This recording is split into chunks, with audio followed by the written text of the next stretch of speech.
Well, I didn't really know what to do with this request, so I know you're snooker loopy nuts, so here we go. I might as well, rather than just talking, I might as well try and sing it. So, snooker loopy nuts are we, me and him and them and me. We'll show you what we can do with a load of balls and a snooker cue. Pot the red, then screw back for the yellow, green, brown, blue, pink and black. Snooker loopy nuts are we. We're all snooker loopy. Bum bum bum bum. Hello and welcome to the Snooker Loopy podcast, MrQ Bingo UK Championship preview. This is not a full episode of the podcast. This is a preview of the MrQ Championship. We're all talking about it, and I'm here with my very, very good friend. It's the Wizard of Wishaw himself. This is Joe Hannard. Good evening, Hazel. Good evening, everybody at home, and very excited to be hearing that very soon, hopefully, on the BBC. First Beeb event of the season, which you know as well as I do, Tom, that this is when the real snooker season kicks off. That is very derogatory of you towards the 900 final, Joe. How dare you? Yes, how dare I. And, of course, the Champion of Champions final as well, which was quite good viewing if you were a non-Judd Trump fan like us. Yeah, it was good. I enjoyed it. He's been enjoying winning a little bit too much this season, so it was nice to see him get a good hammering for once. It was very enjoyable. It was my favourite Judd Trump final I've ever watched. I'm mainly looking forward this week to John Virgo hopefully saying, "Where's Mr. Q going?" Yes. I am a bit worried that, because usually the UK Championship has one of John or Dennis missing, so I'm worried that we might not hear "Where's Mr. Q?" Mr. Q ball going. If not, we'll have to go and shout it along. We'll have to. But did you see who was commentating on the qualifiers for the UK Championship?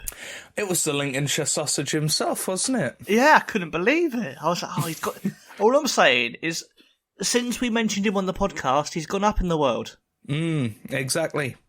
So he's doing well for himself. But shall we jump straight into the UK Championship, Joe?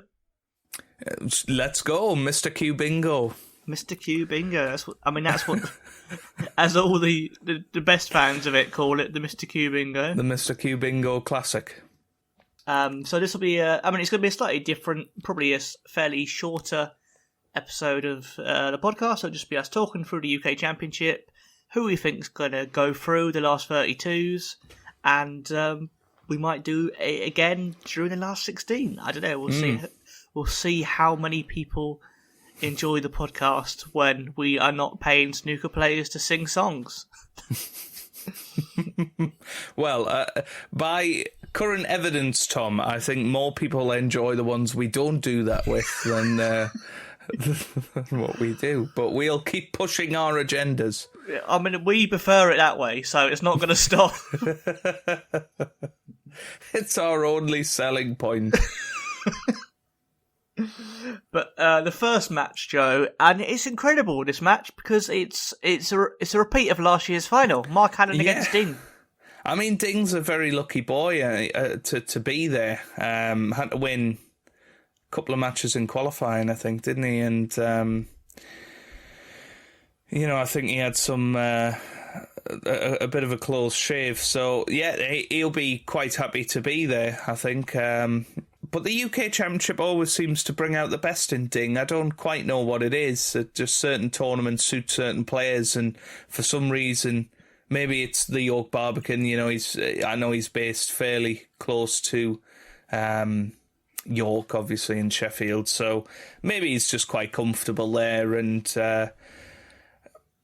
always seems to play well. So I think that's probably the trickiest draw out of the lot for Mark Allen, I would suggest.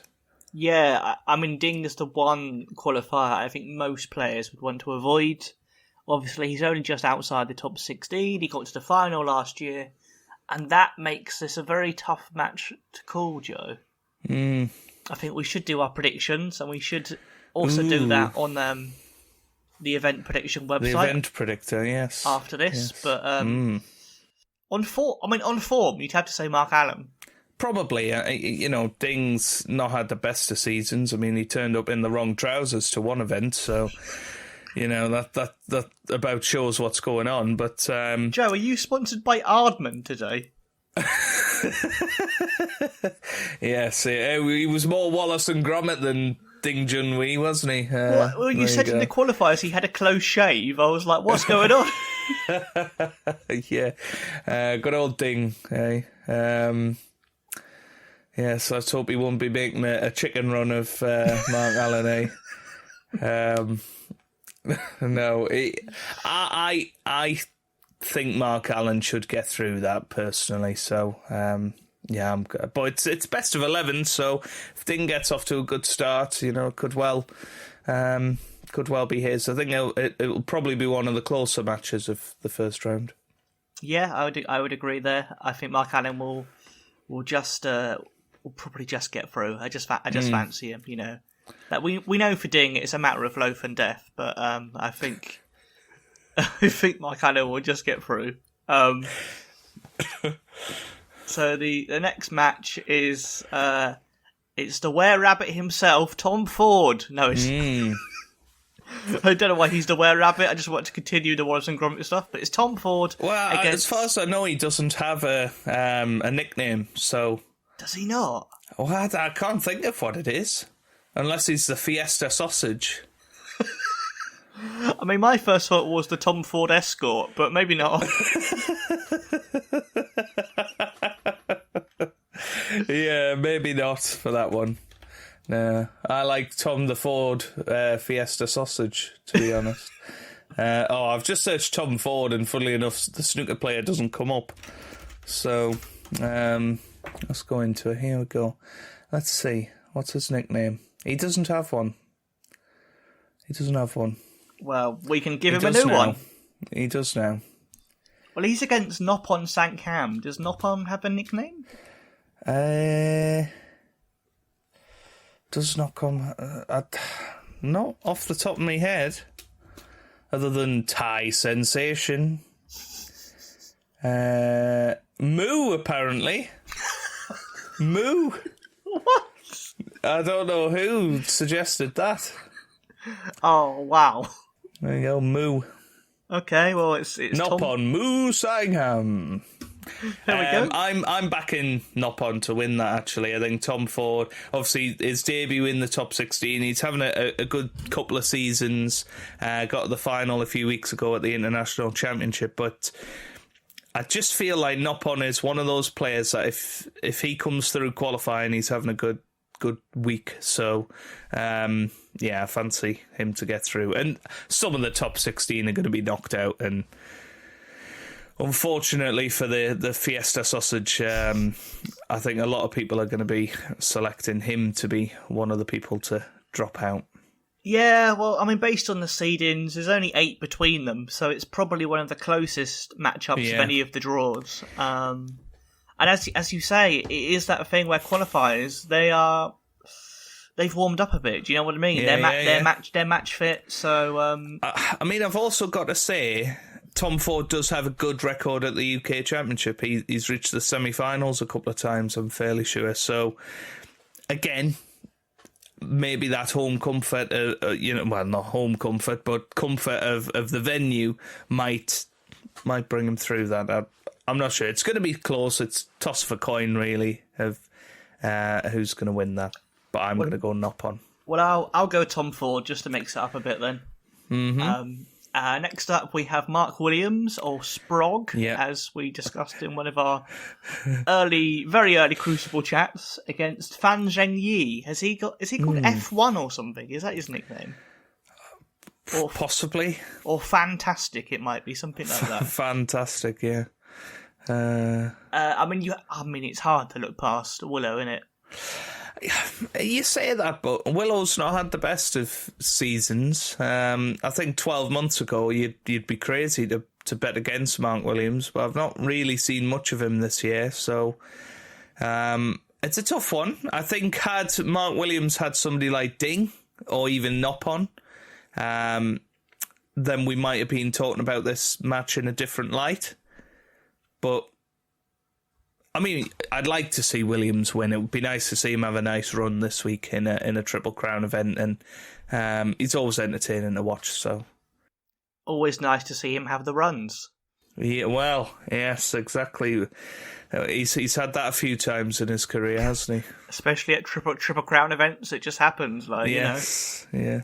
Yeah. What I do like about this, Joe, is that we've spoken before about your Stuart Bingham in the background, and for some reason today your camera keeps trying to focus in on Bingham.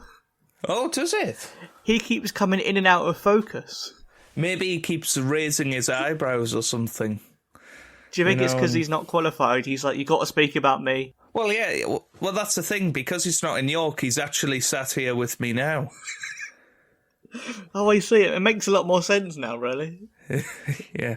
Do you think your partner Rachel would be more or less pleased if he was sat in your room?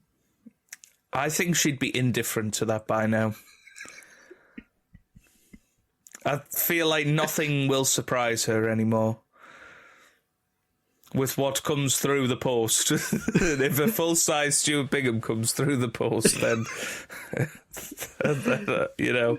Just Stuart with a bow wrapped round him. Yes. Hopefully he's wearing clothes, so... Oh, don't spoil the fun, Joe. Come on. He's ready for his hot tub. Yes. Bingham's hot tubs.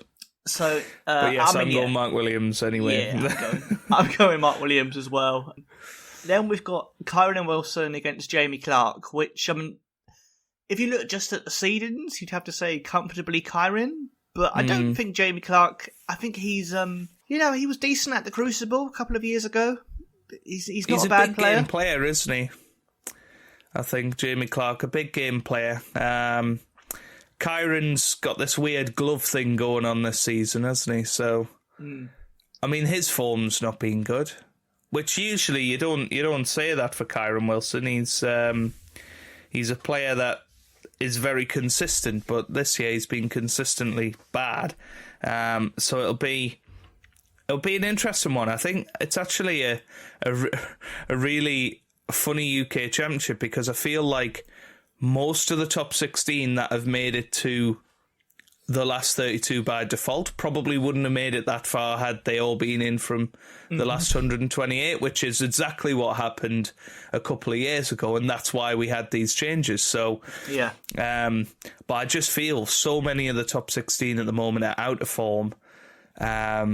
So it really could be such a mixed up tournament. I mean, you would normally back Kyron, but it's really tough. It's really, really tough to decide, especially in best of 11s. It's not that long a match. You know, it's not 2 sessions, for instance. But I think I have to back Kyron Wilson because I believe he can go furthest in the tournament. And at the end of the day, his form is going to turn around. And why not this week? Why can't he go and win his first Triple Crown this week? It's the sort of crazy thing that snooker does sometimes. So I'll back Kyron. Yeah, I think I'll back Kyron as well. I think it could be close though. I wouldn't rule out it possibly being a decider, to be honest. I mean, it depends how quickly Jamie kind of settles, but he's never really had a problem settling before at the big events, so I think it could be close. Yeah, and as I say, I think he's a bit of a big match player, so I would not be surprised if Jamie Clark wins that one. Next up, we have Mark Selby against Mark Joyce, so there's definitely going to be at least one Mark in the last 16. Yes. Very good. I mean, Selby's played pretty well this season, hasn't he? He's been unlucky in a couple of events not to actually go on and win it, so I'm expecting him to have a strong run. But fair play to Mark Joyce for qualifying. You know, he is on the cusp of the top 64, isn't he? So that's a big one. In the most respectful terms, I think Mark Joyce would just be happy to be there. Yeah. So I think you have to fancy. I have to go for Selby. I don't think... I can't see... Unless Mark Joyce plays out of his skin and Selby has a bad day, I can't see any other result there, to be honest. Yeah. Next up, Barry Hawkins, who's been very good this season, against Ben Wollaston. Yeah, Ben Wollaston's one of those weird players that always seems to be in the last 32, but never seems to get much further. I think he had a weird record of always winning his first round qualifying match and was on an incredible run of that for so long.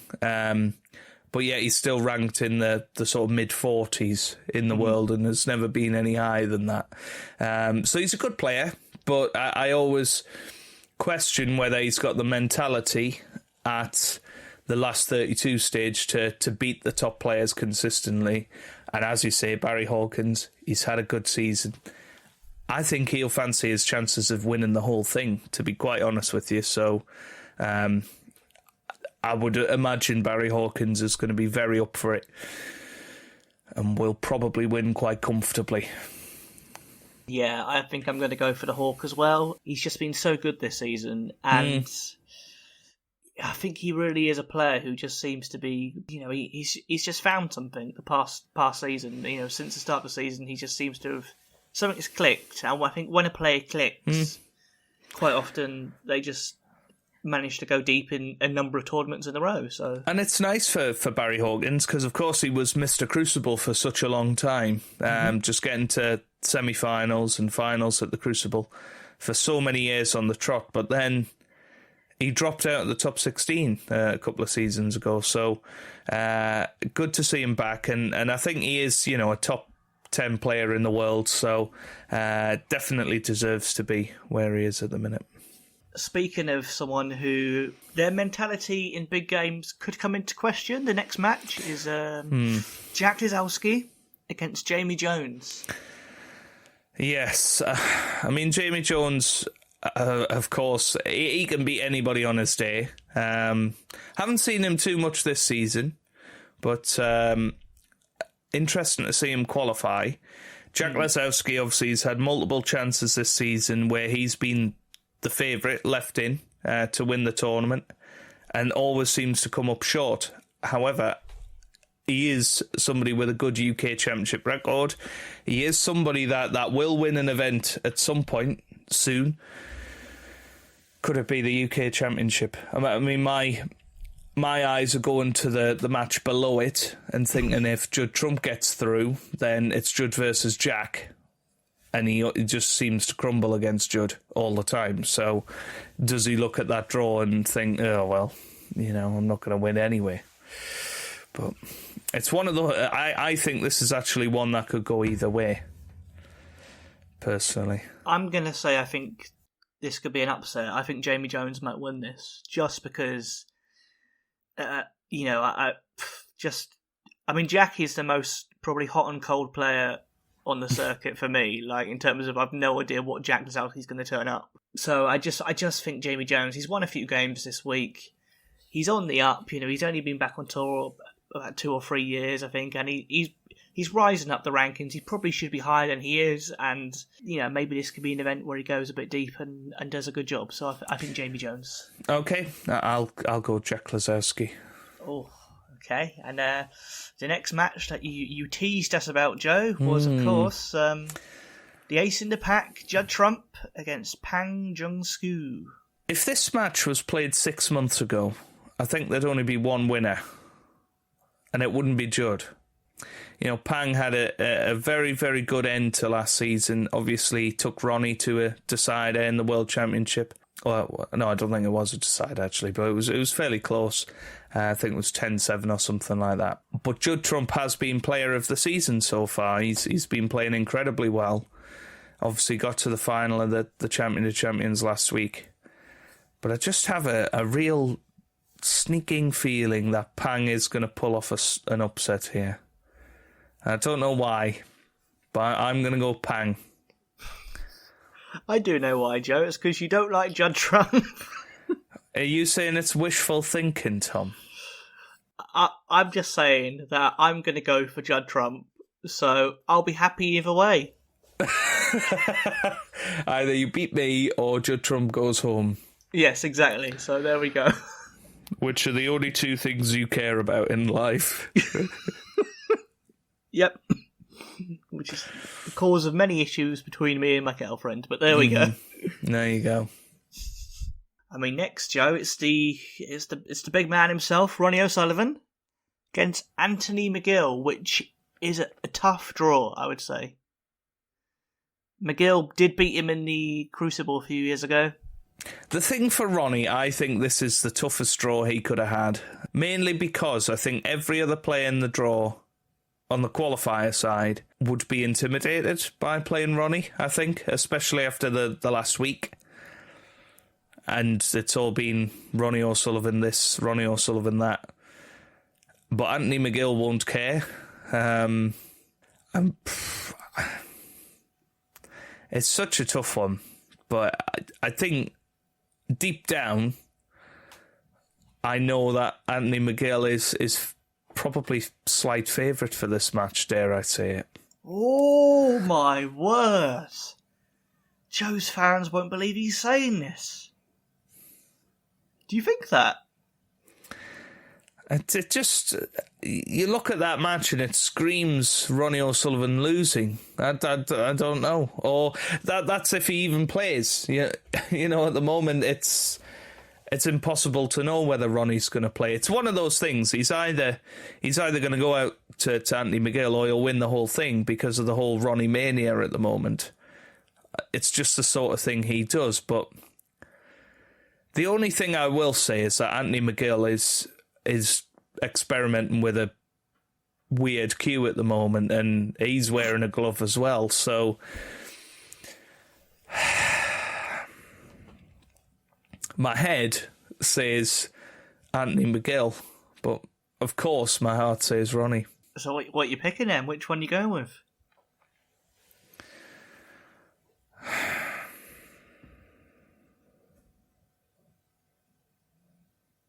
Anthony McGill. Oh, well, I am not going to betray the goat of snooker. I am going for Ronnie O'Sullivan. Ronnie, if you're listening, I backed you all the way, mate. Joe has betrayed you. Don't let him come to an exclusive screening of your documentary that's out this week, you know. Well, I did think with his documentary out, I thought either he'll be so knackered from promoting it that he'll play rubbish, or knowing Ronnie, he'll go, oh, well, I've got to play well to promote my documentary, and he'll just turn up. Do you know what I mean? It'll be one of the two. I have a feeling that he's going to want to win. Yes. But he's not quite playing well enough. I don't know. Yeah, it's just really tough. Really tough. But if he goes out, it really opens up the bottom side of the draw, in my opinion. Well, yeah, because similar to what you said about the Judd match with Lazowski, I feel if Ronnie gets through, you'd fancy him to beat either Milkins or Tepchara Nu, wouldn't you? Yeah. Because he tore Tepchara apart at the World Championship a few years ago. Milkins, I think, would probably be a bit intimidated. I can't recall him ever beating Ronnie. You know, I know he's in great form, but who do you fancy about Milkins and Tepchaya? Who do you think will get through? I mean, Tepchaya is one of those players. You never know with Tepchaya. So I think over best of 11 at the moment, I would probably back Robert Milkins in that one. Yeah, I think it's so tricky. I think especially with Milkins, he's not played great. He's not the champion of champions. He didn't play brilliantly, and he's not been as good this season as he was last season. But I'd like to see him do well. So I'm gonna go Milkins just because. I mean, they're both very fast players. It'll probably be over in about 10 minutes, but. I'm gonna shoot for Milkins, I think. Mm-hmm. Next match, John Higgins against Joe O'Connor. This is a tough one because Joe O'Connor has beaten Higgins a couple of times in the past. John Higgins seemed to play pretty well last week, though, at the Champion of Champions. And just in general has been playing a lot better this season. And again, John Higgins will look at that bottom side of the draw and I think he'll fancy his chances to have a bit of a run in this tournament. If he can get through the first round, that is. I think he could go all the way to the final if he does win it. But Joe O'Connor, he's a good player. Who are you going for that one? I think Joe O'Connor, to be honest. I know Higgins has played well recently, but there's always shocks, there's always surprises, and I don't think Higgins has got the sort of same air of invincibility that he once had. I think, 4 years ago or so, I think players would be terrified of playing him, but now I feel he's not as slick, he's not as consistent, so Joe's beaten before. I'm going to pick Joe O'Connor. Yeah, okay, I've gone John Higgins just to mix it up. Robbo, Neil Robertson against Zhao Yulong. Now, Robertson has to win this to continue his ranking victory streak that's gone back many, many years. How many years? Well, 2006, I think it was, so... So, yeah, he's won a ranking event every year, and he's not won one this year. I don't believe he's in the shootout or the Scottish Open, so there's a lot riding on this week for Neil Robertson. I can't see him winning, though, if I'm honest. He's just been dreadful this season. I think he would 100% be one of the players that wouldn't be here if it was open to 128. Well, he did famously lose to amateur player John Astley when he came out, and the same year Sean Murphy lost to C when C was an amateur, and Neil Robertson also went out in the last 128. So, yeah, I think you could be right there, to be honest. Did he win it a few years ago against Trump? He did. It was the one behind closed doors where Trump missed the last pink, and then Robbo potted pink and black, I think it was. And it was like a black ball final, wasn't it? That was an incredible final. It was fantastic. But nobody remembers it because it was behind closed doors, which is really weird. I remember it, Joe. Yeah. But I remember even that year being surprised that Robertson got to the final, because I don't feel like again, similar to Higgins, he's just not felt as clinical as he is at his best. I think, was it 2021 he had another good run where he won 2 or 3 tournaments in a row. But since then, he's really, really struggled. And he keeps coming back and saying, oh, it's Robertson 2.0 and, I'm going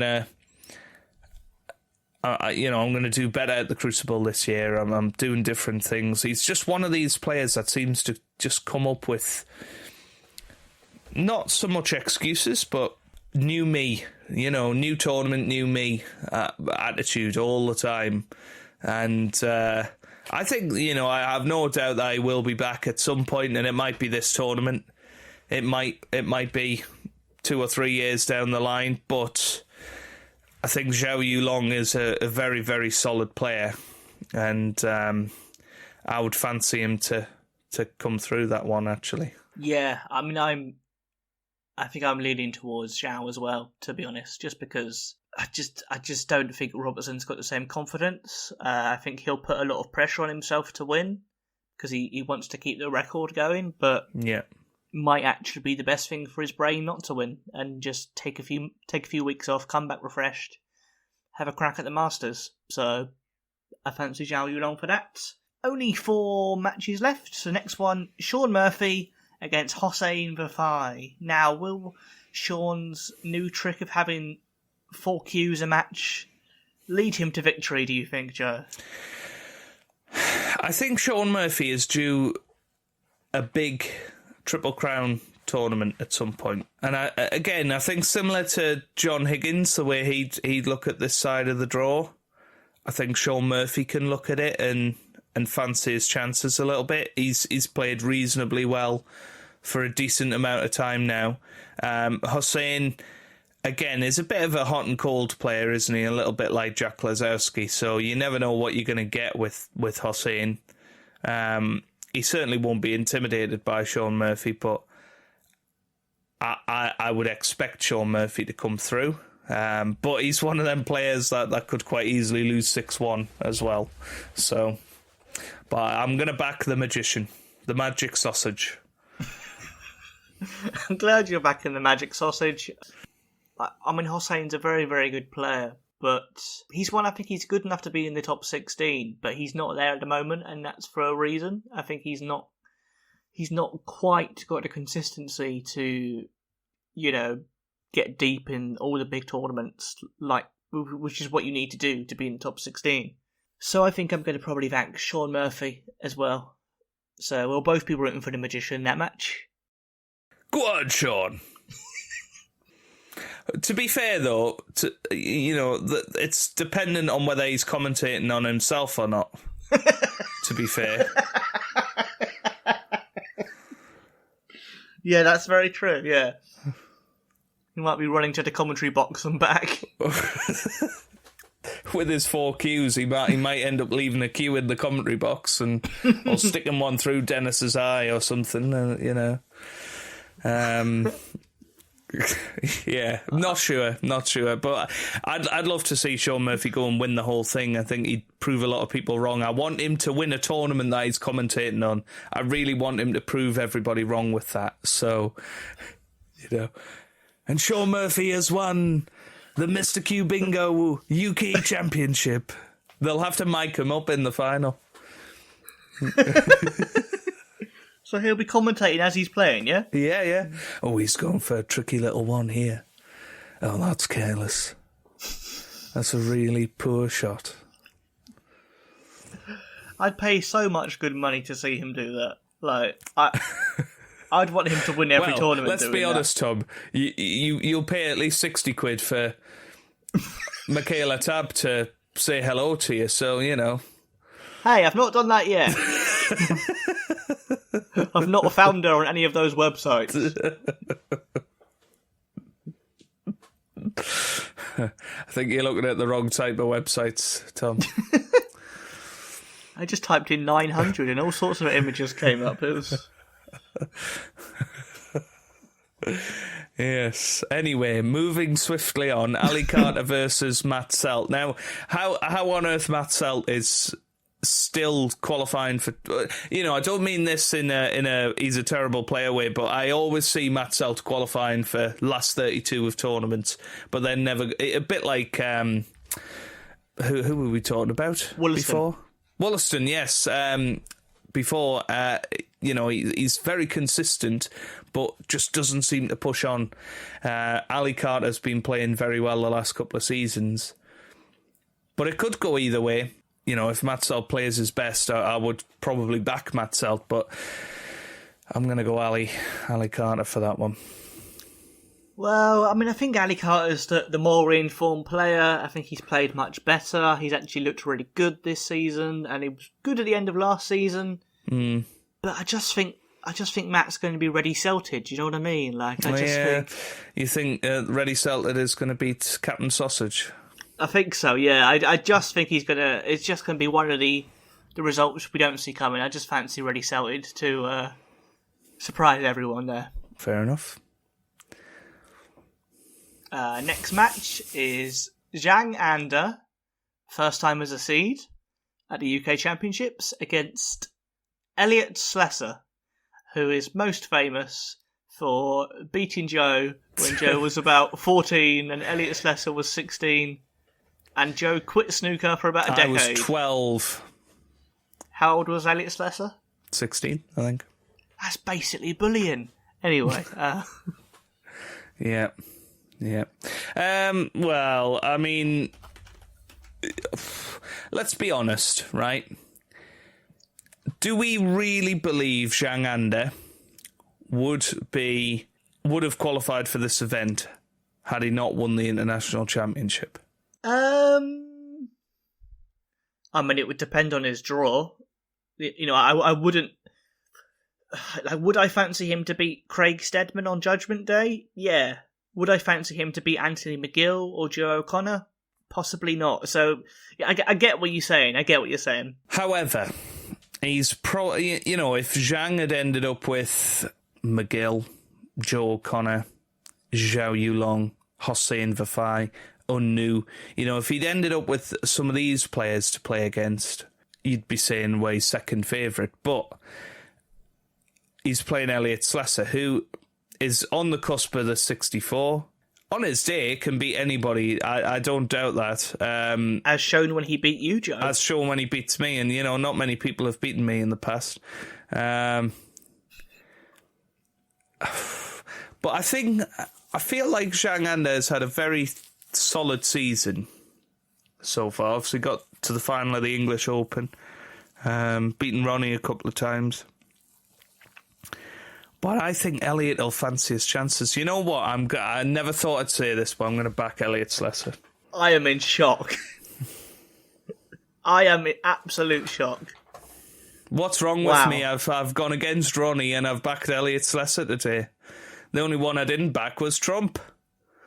Where is the real Joe Hannard, and who is this maniac I'm talking to? Help! Stuart Bingham has possessed you and taken control of your opinions. He got absolutely walloped by David Willey. David Lilly. David Willey's a cricketer. I don't want to hear about him getting walloped by David Willey, thank you. David's Willie.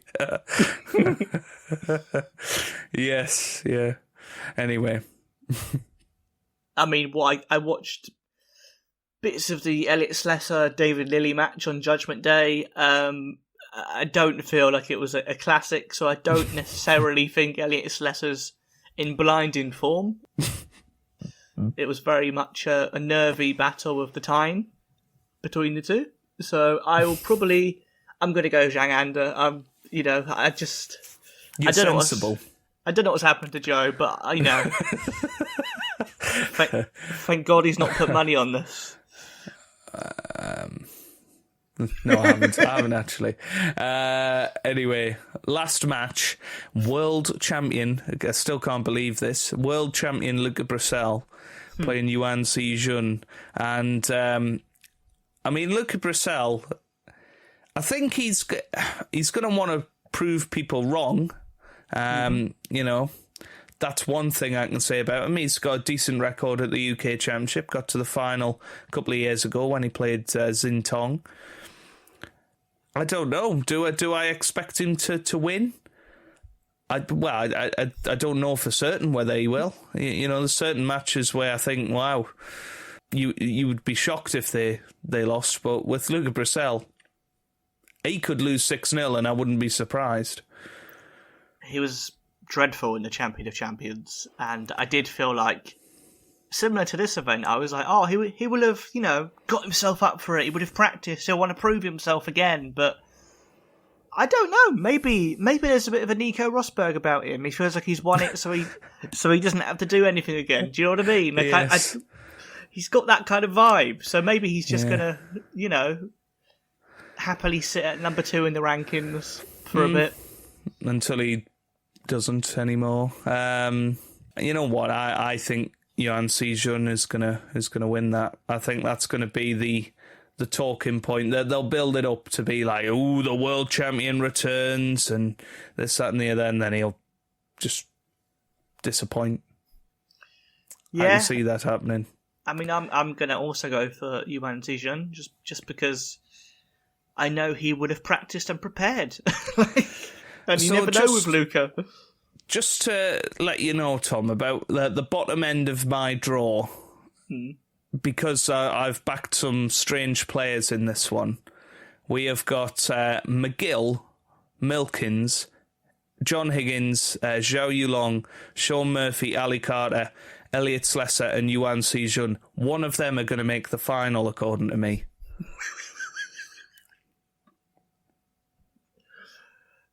Which one are you going for? To reach the final? Yeah. Robert Milkins. No. To be Murphy. fair, Probably Murphy, to be fair. Milkins and Murphy are the two who have won the most ranking events. Yeah, I think Murphy. But he's going to go out first round. It'll probably be Ronnie. Now I've said all of this, Ronnie will win the whole thing. The one time I don't back him. Yeah, but you wouldn't be too disappointed, I suppose. Well, yeah. It'd be a good second prize, wouldn't it? Well, there we go. Let us know your predictions below. If you think me and Joe will be right or will be wrong, we'll return we'll do another one of these for round 2, maybe, possibly. If this one does really well, we'll be back for round 2. If it only gets 10 views, probably won't. So it's up to you. Have a look at the view count, and then you'll be able to see whether we are coming back or not. But it's been fun, Joe. I always love doing predictions with you. Yes, and yourself, Tom. It's always fun. I just thought I'd see through the rest of the predictions, and I've worked out that it's going to be a Noppon Singham Barry Hawkins semi-final 1, John Higgins Sean Murphy semi-final 2. Barry Hawkins and Sean Murphy will prevail, and Barry Hawkins will be your MrQ Bingo UK Champion 2023. You heard it here first, people. Joe is not liable if you place a bet based on his predictions, just to make that very clear. Especially if you do it through MrQ Bingo. Yeah. Can you even bet on Mr. I have no idea. Don't know. I have so. no idea. I hope you can, yes. But we'll wrap it up there. It will be a short episode. I mean, it's probably still going to be quite a long episode because there's so many predictions. But let us know what you think below for your predictions, and we'll be back very soon.